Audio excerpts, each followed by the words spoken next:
Pasinsabi po, tubig mula umano sa landfill ang nagpabaha sa Rodriguez, Rizal. Kaya mga residente nagrereklamo dahil sa umaalingasaw na amoy. May unang balita si EJ Gomez. EJ!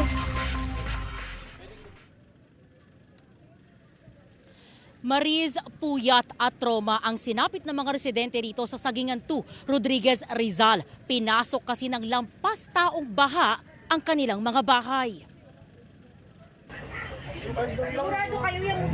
Tignan nyo, pinasok na ng tubig ang babuyan namin.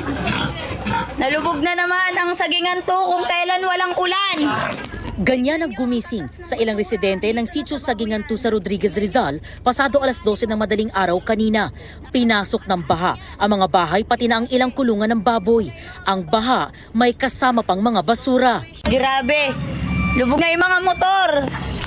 Perwisyo, tignan nyo, ang dumi. Sobrang itim ng tubig. Apakabaho. Sa isang video, kitang rumagasa ang tubig sa harap ng mga bahay.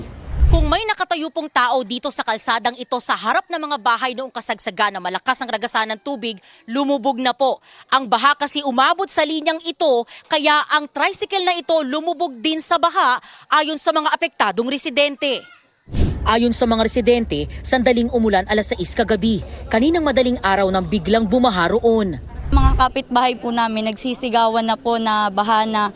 Tapos po makikita na namin bigla-bigla na rumaragasa yung tubig dito sa amin, biglang tumataas. Yung buntis nga po dun sa may baba namin natutulog. Bigla pong napapabalikwas, tas pinag-aangat na basa na po yung mga Dorabox nila, yung mga gamit ng baby niya, kabuanan niya pa naman po ngayon. Yung tubig po umaano na, bula-bula ang pumapasok dito sa amin. Kaya pagbaba ko, bigla na lang tumaas. Pahirapan daw ang paglikas. May ilan na sa bubong na dumaan dahil lubog ang unang palapag ng kanilang bahay. Sobra pong hirap kasi pagka yung natutulog ka na po, bigla ka pong magugulat dahil ganun po yung nangyayari sa amin. Yung mga anak ko po, pinagigising ko po. Tapos sabay po kami nagsipagtakbuhan sa may bubong namin kasi po sobrang lakas na po ng tubig sa sobrang trauma namin nung nakaraan. Wala na kaming natirang gamit. Hindi raw ito ang unang beses na nangyari ang insidente sa lugar ayon sa mga residente. Hinala nila, galing ang maitim na tubig sa kalapit na landfill kaya umaalingasaw ito. Sinusubukan pa namin na kunan ng pahayag ang kumpanya na go-operate ng landfill. Nananatili muna sa evacuation center ang ilang lumikas na residente. Meron tayong 16 families, saka 54 na individuals yung nasa evacuation po natin ngayon. Meron tayong isang buntis, saka 2 senior citizen po.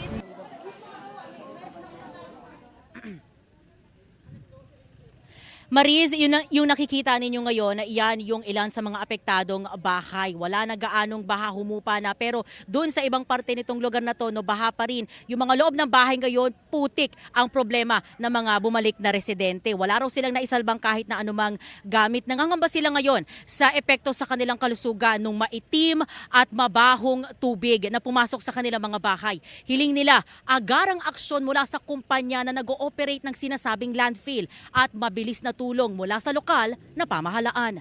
At yan, ang unang balita mula rito sa Rodriguez, Rizal. EJ Gomez para sa GMA Integrated News. Gusto mo bang mauna sa mga balita? Mag-subscribe na sa GMA Integrated News sa YouTube at tumutok sa unang balita.